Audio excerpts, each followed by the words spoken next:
In a vast, silent wilderness, where the only sound is the whispering wind, a little boy sits alone on Grand Teton Road. His cries echo through the empty space, but no one is around. How did he end up here, and will anyone hear his cries? Then from the shadows, something unimaginable is about to happen. Before continuing the story, tell me which city you're watching from. I want to know how far this video has come. Don't forget to like and subscribe to the channel, so I can send you exciting stories like this every day. No more waiting. The story begins right now. It was an ordinary morning in one of Yellowstone National Park, where the air was still cool and the sounds of nature were just beginning to stir. But that day would prove to be anything but ordinary. A small boy, no older than 4, was left alone, sitting on the side of a dusty road. His tiny frame was hunched over, crying uncontrollably. His sobs echoed through the empty reserve, a place where the peaceful beauty of nature met the unpredictable dangers of the wild. No one was around, no vehicles, no people, just the boy and the vast wilderness surrounding him. How he ended up there was a mystery. The reserve was not a place where people just wandered, but somehow he was there, all alone. In the distance, something caught the attention of Oscar, a large lion who roamed freely in the reserve. Oscar had been raised here, far from the dangers of poachers and far from the prying eyes of tourists. He was a lion, fierce and strong, but there was something different about him. Over the years, he had developed an unusual bond with the humans in the reserve, especially with one ranger, Jake, who had saved him as a cub after his mother was killed. Oscar had spent years living alongside other animals, learning the ways of the wild. But that morning, something made him pause. He sniffed the air, his powerful nose catching the scent of something unfamiliar. Following his instincts, Oscar moved toward the source. As he neared the road, his keen eyes locked onto the small figure sitting there. The boy, unaware of the lion approaching, continued to cry, his little hands wiping away tears. Oscar kept his distance, but he didn't leave. Instead, he circled the boy, as if watching, studying.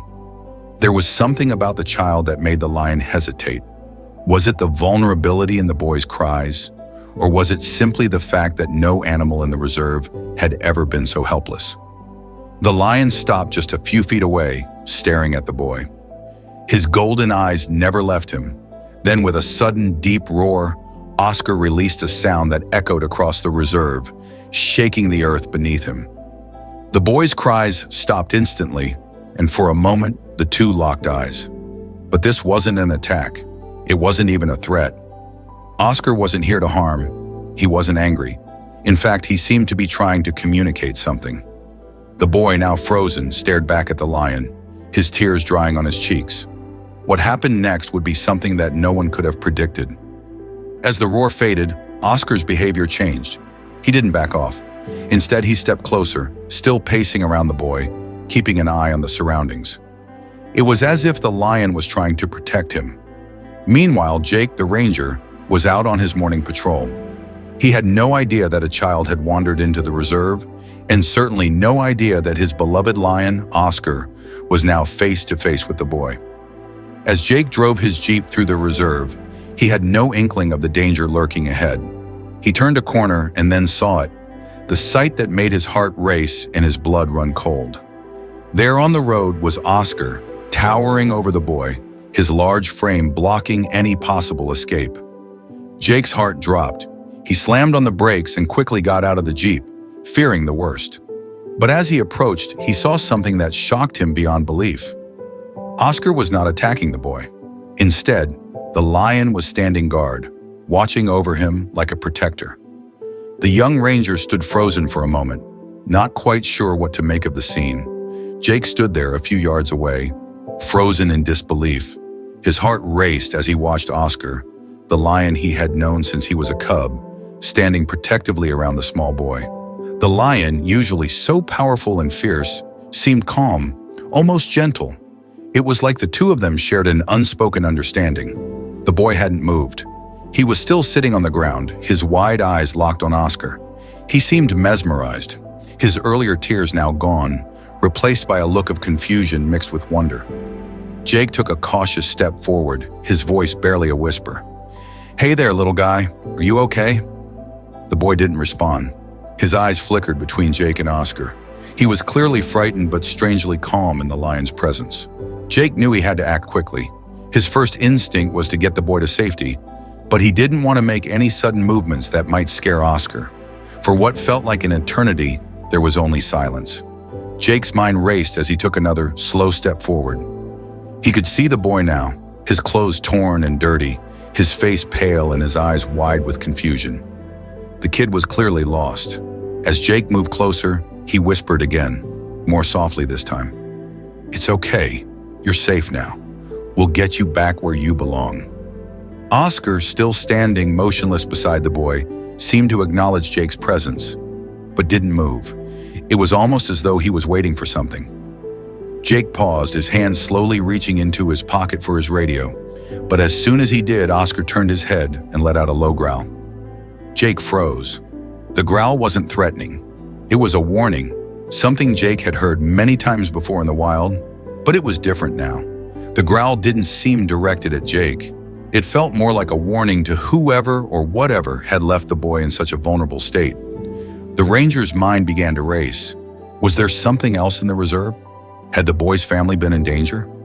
The thought made Jake's stomach turn. He couldn't shake the feeling that there was more to this than just a lost child. As he slowly inched closer, Jake finally spoke again. "It's okay, Oscar. I've got it from here." To his surprise, Oscar's growl softened, almost as if the lion understood Jake's words. Lion stepped back, giving Jake more space. For the first time since Jake had arrived, the boy seemed to breathe a little easier. He slowly stood up, still clutching his teddy bear, and Jake quickly approached him, kneeling down to the boy's level. "Where's your family?" Jake asked gently, trying to make eye contact with the child. The boy didn't speak. He only shook his head. Jake's heart sank. The boy's silence spoke volumes. He wasn't just lost, he was alone. And something told Jake that the boy had been out here for far longer than just a few minutes. Just as Jake was about to speak again, he heard a vehicle approaching. The sound of an engine grew louder, and soon another safari jeep rounded the bend. It was one of the other rangers, Liam, who had been searching for the boy ever since they received a call from the boy's parents hours earlier. Liam slammed the brakes, his eyes wide as he saw Oscar and the boy together on the road. "Is he all right?" Liam called out, climbing out of his jeep, his voice full of concern. Jake nodded, still keeping a watchful eye on Oscar, who had now stepped back into the shadows of the bush. The lion seemed to be watching, but from a distance, giving the boy space. Jake stood up slowly and answered, "He's safe now, but we need to get him out of here." Liam moved quickly, taking the boy's hand and guiding him towards the jeep. The boy, though clearly shaken, didn't resist. As they started walking, Jake couldn't help but look back. Oscar was still standing there, watching, his golden eyes glowing in the fading light. Jake couldn't shake the feeling that the lion had somehow known what to do. It wasn't just luck that Oscar had found the boy. There was something almost mystical about the whole situation. Oscar, who had been raised around humans, had chosen to protect the boy without question. It was a rare bond, one that Jake could barely begin to understand. As Liam drove the jeep towards the reserve's main gate, Jake followed close behind, his thoughts swirling. What had happened to the boy's family? And how had Oscar known that the boy needed protection? The next few days would reveal the answers, but what happened that day, how the lion had protected the boy in the middle of the reserve, would stay with Jake for the rest of his life. It was a rare bond, one that Jake could barely begin to understand. As Liam drove the jeep towards the reserve's main gate, Jake followed close behind, his thoughts swirling. What had happened to the boy's family? And how had Oscar known that the boy needed protection? The next few days would reveal the answers, but what happened that day, how the lion had protected the boy in the middle of the reserve, would stay with Jake for the rest of his life. And perhaps it would also change how the reserve viewed the bond between humans and wildlife. A bond that in this case had saved a life.